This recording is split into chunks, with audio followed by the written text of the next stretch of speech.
Kadang, hidup itu aneh. Saat semuanya lancar, senyum gampang keluar, feed Instagram rapi, kopi pahit pun terasa estetik. Tapi justru di momen itu, kita jarang bener-bener jujur sama diri sendiri. Kita sibuk kelihatan baik-baik saja, padahal belum tentu baik-baik sungguhan. Nah, Dostoyevsky datang dengan ide yang rada nyebelin.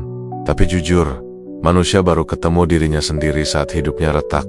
Buat Dostoyevsky, penderitaan bukan error sistem kehidupan. Itu bukan bug yang harus segera di-patch pakai self-healing, afirmasi positif, atau quotes motivasi jam 3 pagi. Penderitaan adalah fitur bawaan manusia. Dan ironisnya, justru di situ manusia berhenti berpura-pura. Topeng jatuh, rasionalisasi runtuh, dan ego yang biasanya sok kuat mulai gemetar. Makanya, karya-karyanya penuh orang-orang gelap, penjahat, pemikir gagal, manusia yang salah jalan. Tapi jujur, mereka tidak sedang mencari kebahagiaan. Mereka sedang mencari makna. Dan Dostoyevsky percaya, makna itu mahal. Seringkali harus dibayar pakai rasa sakit. Kedengarannya ekstrim? Iya. Tapi justru disitulah filsafatnya bekerja. Mengganggu, bikin gak nyaman, tapi susah dibantah. Penderitaan sebagai kondisi dasar manusia dan pintu masuk memahami diri sendiri.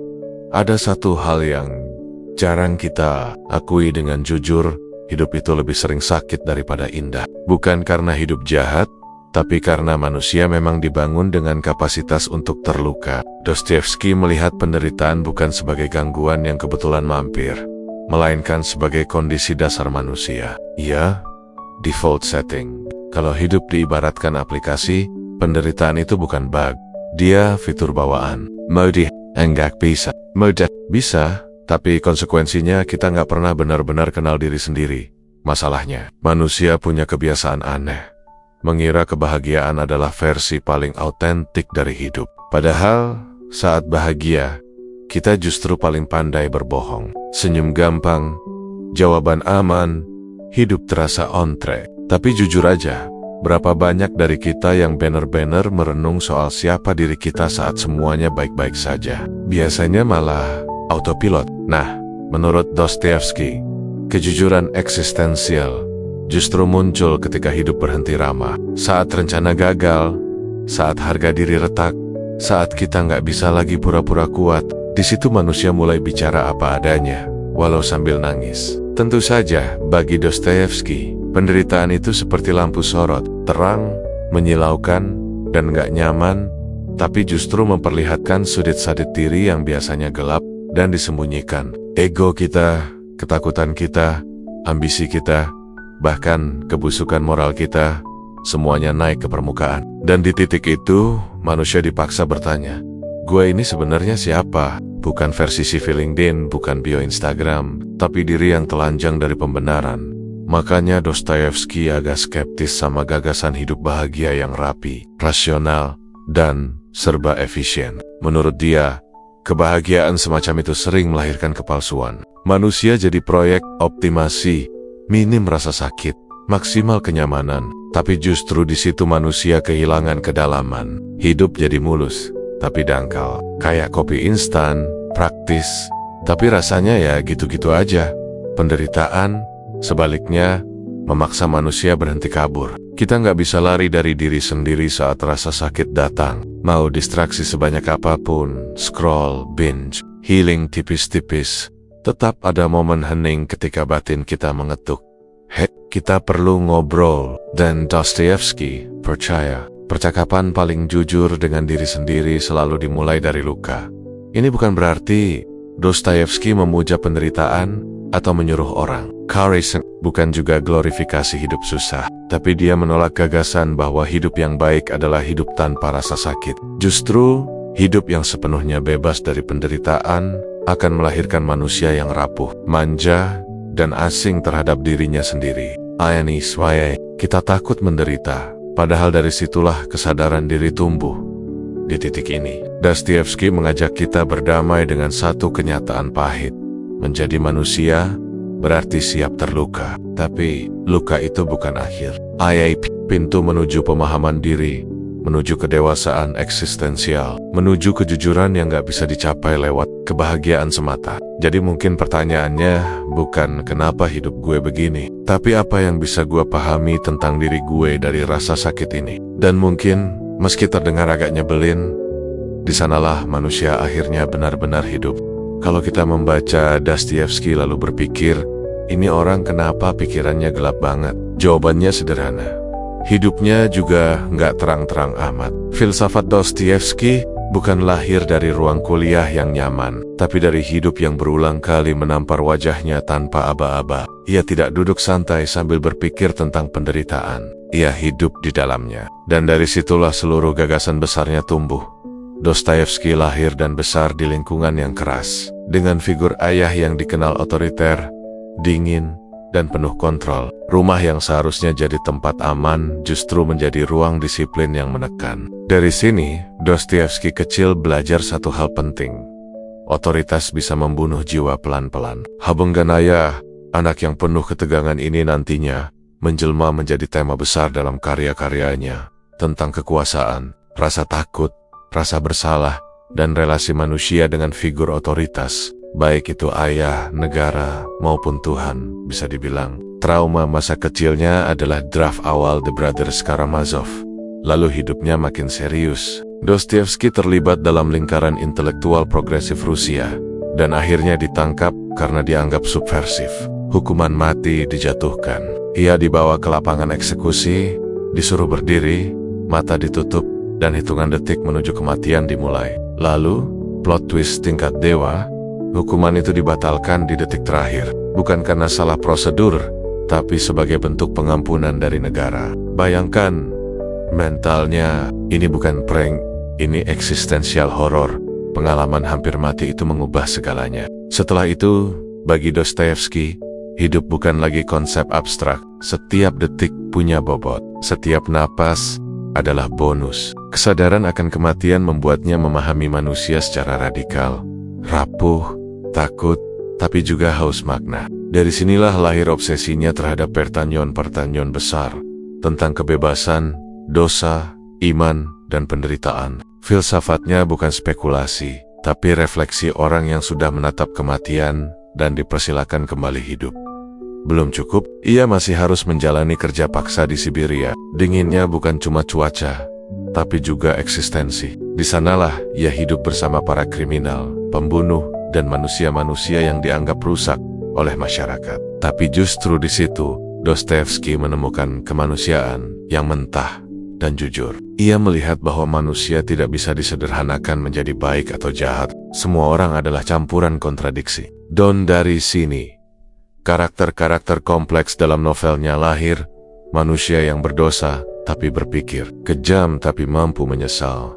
Penderitaan personal Dostoyevsky bukan latar belakang belaka. Ia adalah fondasi ideologis. Tanpa trauma masa kecil, ia mungkin tak begitu peka terhadap kekerasan psikologis. Tanpa pengalaman hampir mati, ia mungkin tak begitu terobsesi dengan makna hidup. Tanpa Siberia, ia mungkin tak memahami manusia dalam kondisi paling telanjang. Ia tidak menciptakan filsafat dari teori. Ia menyusunnya dari luka, ketakutan, dan pengalaman hidup yang ekstrem.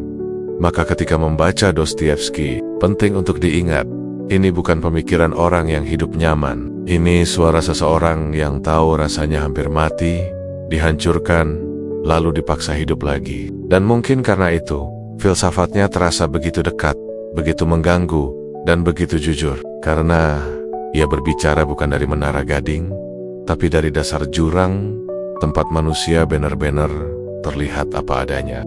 Di zaman sekarang, kebahagiaan itu kayak target KPI hidup. Ukurannya jelas, nyaman, aman, minim drama, dompet tenang, hati adem. Kalau bisa hidup tanpa sakit hati, tanpa gagal, tanpa rasa bersalah, why not? Nah, Dostoyevsky melihat obsesi ini dengan tatapan curiga. Bukan karena dia anti bahagia, tapi karena menurutnya, menjadikan kebahagiaan sebagai tujuan utama hidup justru berbahaya. Kedengarannya nyebelin, iya, tapi sabar. Ini bukan ceramah anti-self-care bagi Dostoyevsky. Hedonism, dalam bentuk klasik maupun versi modernnya, punya satu masalah besar. Ia mereduksi manusia menjadi makhluk pencari nikmat, seolah-olah hidup hanya soal memaksimalkan kesenangan dan meminimalkan rasa sakit. Logikanya rapi, masuk akal, bahkan kelihatan manusiawi. Tapi justru disitulah Dostoyevsky mencium aroma bahaya. Karena kalau manusia hanya dikejar untuk bahagia, maka penderitaan otomatis dianggap kegagalan hidup. Dan begitu penderitaan dating, padahal pasti dating, manusia merasa hidupnya salah arah. Dostoyevsky menolak logika ini. Menurutnya, penderitaan bukan gangguan yang harus dihindari dengan segala cara, melainkan bagian inheren dari eksistensi. Menghapus penderitaan demi kebahagiaan yang stabil, sama saja dengan menghapus kedalaman manusia itu sendiri. Hidup memang jadi nyaman, tapi juga dangkal. Kayak nonton film tanpa konflik. 10 menit pertama masih oke, sisanya bikin ngantuk. Ia juga mengkritik gagasan utilitarianisme yang percaya bahwa tujuan moral tertinggi adalah kebahagiaan terbesar bagi sebanyak mungkin orang. Kedengarannya mulia, tapi Dostoyevsky melihat celah gelap di baliknya. Kalau kebahagiaan kolektif jadi standar mutlak, individu bisa dikorbankan. Rasa sakit seseorang bisa dianggap harga yang wajar demi stabilitas bersama. Dan di titik itu, manusia bukan lagi subjek bermakna, tapi angka statistik. Spoiler alert, Dostoyevsky benci kalau manusia diperlakukan seperti kalkulator berjalan.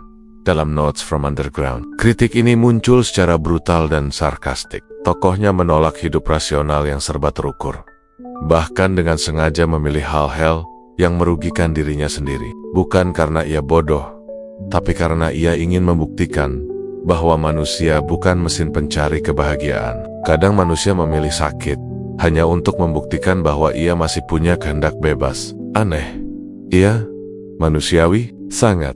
Bagi Dostoyevsky, kebahagiaan yang terlalu rapi justru melahirkan kepalsuan. Manusia dipaksa selalu positif, selalu baik-baik saja, selalu bersyukur, padahal batinnya remuk. Penderitaan disembunyikan, bukan diolah. Dan akibatnya, manusia kehilangan kesempatan untuk bertumbuh secara eksistensial. Karena kesadaran diri tidak lahir dari kenyamanan, tapi dari gesekan dengan rasa sakit.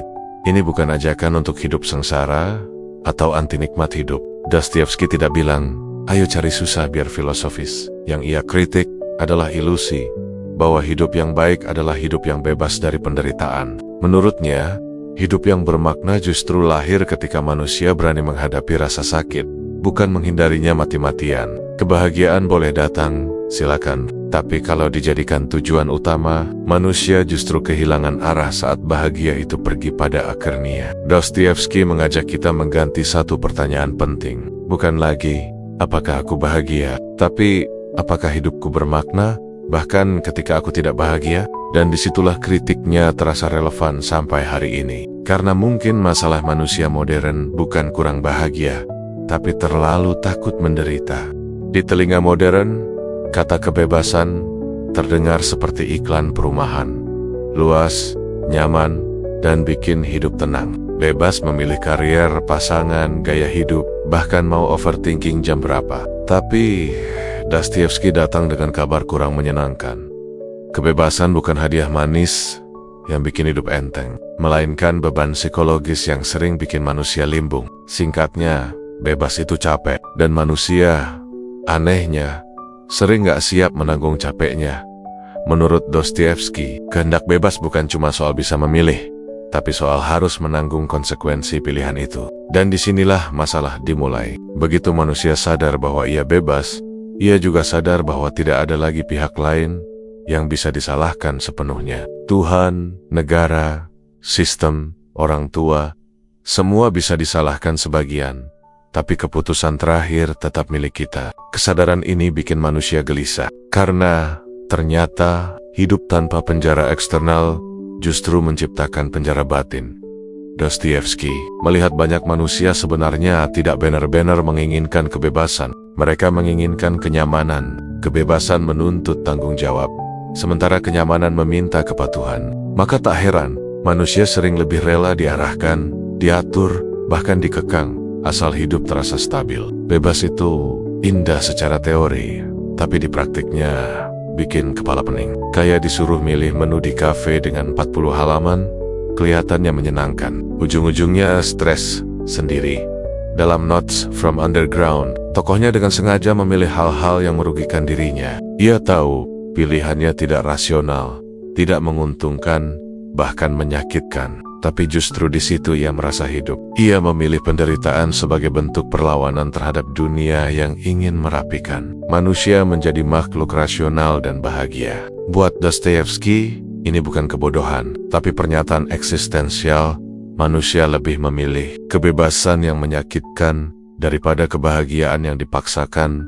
Kebebasan, bagi Dostoyevsky, juga membawa rasa bersalah, karena setiap pilihan menutup pilihan lain. Setiap keputusan menciptakan kemungkinan kegagalan, dan rasa bersalah ini bukan gangguan kecil. Ia adalah konsekuensi alami dari kehendak bebas. Manusia bebas berarti manusia harus hidup dengan kesadaran bahwa hidupnya bisa saja salah, dan itu menakutkan. Makanya, tidak sedikit manusia yang lebih nyaman hidup di bawah sistem yang menentukan segalanya, agar bisa berkata, "Ini bukan salah gue." Disinilah Dostoyevsky berbeda dengan filsuf yang memuja kebebasan sebagai puncak emansipasi manusia. Ia melihat sisi gelapnya. Kebebasan bisa melumpuhkan, memicu kecemasan, bahkan mendorong kehancuran diri. Tapi anehnya, meski tahu semua itu, manusia tetap bersikeras ingin bebas. Bahkan rela menderita demi membuktikan bahwa ia bukan mesin yang hidup mengikuti rumus kebahagiaan. Dostoyevsky tidak menawarkan solusi mudah. Ia tidak bilang kebebasan harus dibuang atau penderitaan harus dicari. Ia hanya mengingatkan bahwa menjadi manusia berarti siap menanggung beban kebebasan itu sendiri. Kebebasan bukan janji hidup bahagia, tapi kesempatan untuk hidup secara autentik meski risikonya berat. Dan mungkin justru disitulah martabat manusia berada, bukan pada kenyamanannya, tapi pada keberaniannya menanggung konsekuensi dari pilihannya sendiri. Kalau semua manusia benar-benar rasional, dunia mungkin rapi, teratur, dan efisien. Tapi juga sepi, gak ada drama, gak ada keputusan impulsif, dan mungkin gak ada curhat jam 2 pagi. Dostoyevsky melihat ide manusia rasional dengan senyum sinis. Menurutnya, gambaran manusia yang selalu memilih yang paling masuk akal itu bukan potret manusia nyata, tapi fantasi intelektual. Manusia versi PowerPoint Rapid Slide. Kacau di kehidupan. Di abad ke-19, banyak pemikir percaya bahwa jika hidup bisa diatur secara rasional, berdasarkan logika, sains, dan perhitungan manfaat, manusia akan otomatis bahagia. Dostoyevsky justru menolak gagasan ini mentah-mentah. Dalam Notes from Underground, ia menciptakan tokoh yang hidupnya berantakan, penuh kontradiksi, dan sengaja melawan logika. Bukan karena ia nggak paham rasio, tapi karena ia muak direduksi menjadi makhluk yang bisa ditebak.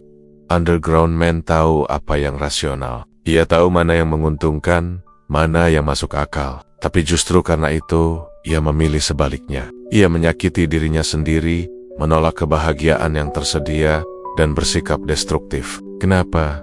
Karena baginya, hidup yang sepenuhnya rasional terasa seperti penjara. Kebahagiaan versi logika menghilangkan satu hal penting, kebebasan untuk menjadi absurd. Dan manusia, kata Dostoyevsky, sangat mencintai absurditasnya sendiri. Dostoyevsky percaya bahwa manusia tidak hanya digerakkan oleh kepentingan, tapi juga oleh hasrat untuk melawan, bahkan melawan dirinya sendiri. Rasionalitas ingin dunia bisa diprediksi, tapi manusia justru sering memilih ketidakpastian. Ada kenikmatan aneh dalam penderitaan yang dipilih sendiri. Aneh, iya, tidak efisien, jelas. Tapi justru itulah bukti bahwa manusia bukan mesin pencari kebahagiaan, melainkan makhluk yang ingin merasa hidup, meski caranya menyebalkan. Dalam konteks ini, kebahagiaan versi logika jadi sesuatu yang mencurigakan. Hidup yang sepenuhnya diatur demi kenyamanan dan efisiensi membuat manusia kehilangan konflik batin. Padahal, konflik itulah yang membentuk identitas. Tanpa konflik, manusia jadi datar, sehat secara statistik, tapi mati secara eksistensial. Kayak hidup tanpa pertanyaan kenapa, cuma sibuk dengan bagaimana.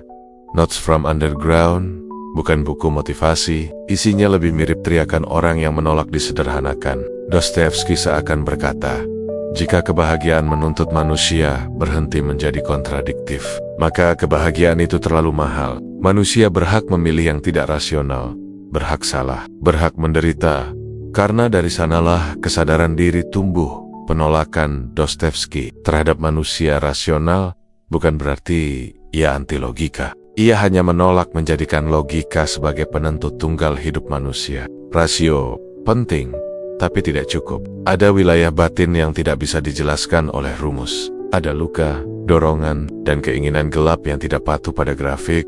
Dan mungkin itulah pesan paling mengganggu dari Dostoevsky. Jika suatu sistem menjanjikan kebahagiaan total, tanpa penderitaan, dan tanpa kontradiksi, justru disitulah manusia akan memberontak. Karena menjadi manusia berarti mempertahankan hak untuk tidak selalu masuk akal.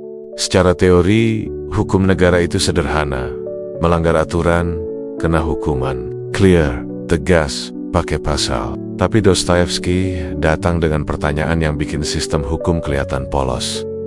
Bagaimana kalau hukuman paling kejam justru tidak datang dari negara, tapi dari dalam kepala pelakunya sendiri? Di titik inilah Crime and Punishment bekerja bukan sebagai novel kriminal, tapi sebagai eksperimen moral yang sadis dan jujur. Raskolnikov, tokoh utama novel ini, melakukan kejahatan bukan karena lapar atau terpaksa, tapi karena ide. Ia percaya bahwa manusia luar biasa boleh melanggar hukum demi tujuan yang lebih besar. Singkatnya, ia merasa dirinya di atas moralitas umum, rasional, sistematis, dan kelihatannya filosofis. Tapi begitu kejahatan itu terjadi, negara belum menyentuhnya. Yang hancur duluan justru batinnya. Tidur berantakan, pikiran kacau, emosi naik turun. Negara belum menghukum, tapi jiwa sudah remuk. Plot twist, hukum negara kalah cepat dari moral batin. Dostoevsky dengan sengaja memperlambat hukuman eksternal agar kita fokus pada penderitaan psikologis. Rasa bersalah dalam diri Raskolnikov bukan rasa takut ketahuan, tapi kegagalan mempertahankan citra diri sebagai manusia luar biasa. Ia menyadari satu hal pahit, rasio bisa membenarkan kejahatan, tapi hati nurani tidak bisa diajak kompromi. Dan ketika hati nurani berbicara, volumenya pelan tapi konsisten, kayak notifikasi yang gak bisa di-mute. Di sini, Dostoevsky membedakan dua jenis hukum.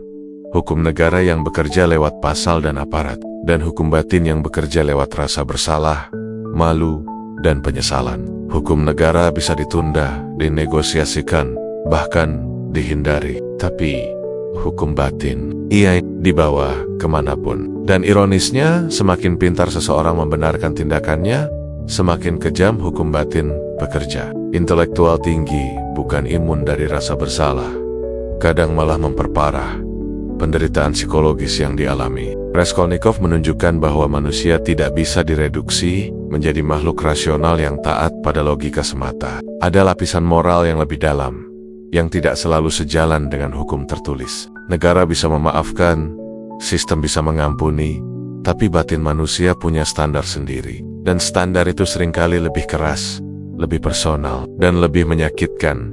Dostoevsky tidak sedang anti hukum negara. Ia hanya menunjukkan keterbatasannya. Negara bisa menghukum perbuatan, tapi tidak bisa menyembuhkan jiwa. Hukuman fisik bisa berakhir, masa tahanan bisa selesai, tapi rasa bersalah bisa hidup jauh lebih lama. Dan bagi Dostoevsky, penderitaan batin inilah yang justru membuka jalan menuju kesadaran moral. Bukan lewat ancaman, tapi lewat pengakuan pada akernia. Crime and Punishment menyampaikan pesan yang agak mengganggu. Keadilan sejati tidak selalu datang dari luar. Kadang, ia muncul sebagai rasa sakit yang memaksa manusia menatap dirinya sendiri tanpa pembelaan. Dan mungkin, hukuman paling manusiawi bukan yang dijatuhkan oleh negara, melainkan yang lahir dari keberanian untuk mengakui kesalahan sendiri. Kalau kebebasan itu gampang, manusia nggak akan sering bingung. Tapi faktanya, makin bebas pilihan hidup, makin sering kita bengong sambil mikir, ini bener nggak sih? Nah, Dostoevsky melihat kebingungan ini bukan sebagai bak moral, tapi sebagai inti dari keberadaan manusia. Di The Brothers Karamazov, ia membedah relasi paling sensitif dalam hidup manusia: kebebasan, iman, dan tanggung jawab moral. Kombinasi yang kalau salah, racik. Hasilnya bisa krisis eksistensial level nasional. Dostoevsky paham betul satu hal: kebebasan tanpa iman itu melelahkan. Bukan karena iman selalu benar, tapi karena tanpa fondasi transenden, manusia dipaksa menanggung seluruh beban moral sendirian. Kalau Tuhan absen, maka manusialah yang harus menentukan apa yang baik dan jahat. Dan itu berat. Ivan Karamazov menjadi representasi manusia rasional yang jujur, tapi gelisah. Ia menolak Tuhan bukan karena benci, tapi karena tak sanggup menerima dunia yang penuh penderitaan, terutama penderitaan anak-anak. Secara logika, argumennya solid. Secara batin, ia hancur. Di sisi lain, ada Alyosha yang memilih iman bukan sebagai jawaban logis, tapi sebagai komitmen eksistensial. Iman baginya bukan pelarian dari kebebasan, tapi cara menanggungnya. Dostoyevsky tidak menggambarkan iman sebagai solusi instan yang bikin hidup rapi. Justru sebaliknya, iman juga menuntut tanggung jawab moral yang berat. Tapi bedanya, beban itu tidak ditanggung sendirian. Puncak konflik ini muncul dalam kisah Grand Inquisitor. Di sana, manusia digambarkan tidak benar-benar ingin bebas. Mereka ingin roti, stabilitas, dan kepastian. Kebebasan terlalu menakutkan, terlalu menuntut. Maka manusia rela menyerahkan kebebasannya kepada otoritas, asal hidup terasa aman. Dostoyevsky seakan berkata, manusia sering mengeluh ingin bebas, tapi panik begitu kebebasan itu benar-benar diberikan. Krisis moral muncul ketika kebebasan dilepaskan tanpa arah nilai. Jika segalanya boleh, maka tidak ada yang benar-benar bermakna. Tapi jika iman dipaksakan tanpa kebebasan, manusia berubah jadi patuh tanpa kesadaran. Dostoyevsky tidak memilih ekstrim manapun. Ia justru menunjukkan ketegangan permanen antara iman dan kebebasan sebagai kondisi manusia. Hidup bukan soal menyelesaikan konflik ini, tapi menanggungnya dengan jujur. Yang menarik, Dostoyevsky tidak menghakimi karakter-karakternya. Ia membiarkan mereka bertabrakan, gagal, dan terluka. Karena baginya, krisis moral bukan tanda kerusakan, tapi tanda bahwa manusia masih peduli pada makna. Manusia yang tidak pernah ragu justru lebih berbahaya, karena ia berhenti bertanya. Di The Brothers Karamazov, kebebasan tanpa iman melahirkan kekosongan, iman tanpa kebebasan melahirkan penindasan. Dan di antara dua ekstrem itulah manusia hidup, tertatih, penuh kontradiksi, tapi tetap bertanggung jawab atas pilihannya. Dostoyevsky tidak menawarkan jawaban final, hanya satu tuntutan. Apapun yang kamu pilih, bebas atau beriman, tanggunglah konsekuensinya. Karena disitulah manusia diuji, bukan sebagai makhluk benar, tapi sebagai makhluk yang bertanggung jawab. Kalau Dostoyevsky hidup di zaman sekarang, besar kemungkinan dia bakal bingung melihat manusia modern. Bukan karena teknologinya canggih, tapi karena betapa seriusnya kita menghindari rasa sakit. Sedikit nggak nyaman, langsung cari distraksi. Sedikit sedih, buru-buru healing. Sedikit bingung, scroll sampai lupa. Hidup jadi semacam proyek besar untuk memastikan kita selalu merasa baik-baik saja. Padahal, menurut Dostoyevsky, justru disitulah masalahnya dimulai. Manusia modern hidup di era kenyamanan. Banyak hal dipermudah, dipercepat, dan dipoles agar terasa ramah. Tapi kenyamanan ini, pelen-pelen, mengikis satu kemampuan penting. Kemampuan untuk menanggung penderitaan. Rasa sakit dianggap musuh utama, bukan sinyal eksistensial. Akibatnya, begitu penderitaan datang, yang pasti datang kita panik. Bukan karena sakitnya, tapi karena kita tidak pernah belajar menghadapinya. Dostoyevsky melihat penderitaan sebagai ruang refleksi, bukan sekadar gangguan emosional. Ia percaya bahwa manusia menemukan makna bukan saat hidup mulus, tapi saat ia dipaksa berhenti dan menatap dirinya sendiri. Masalahnya, manusia modern jarang berhenti. Setiap jeda langsung diisi. Setiap kekosongan segera ditutup. Kesepian dianggap aib, padahal bagi Dostoyevsky, kesepian seringkali adalah pintu menuju kesadaran diri. Kebebasan modern juga bermasalah. Kita bebas memilih hampir segalanya, tapi justru kehilangan arah.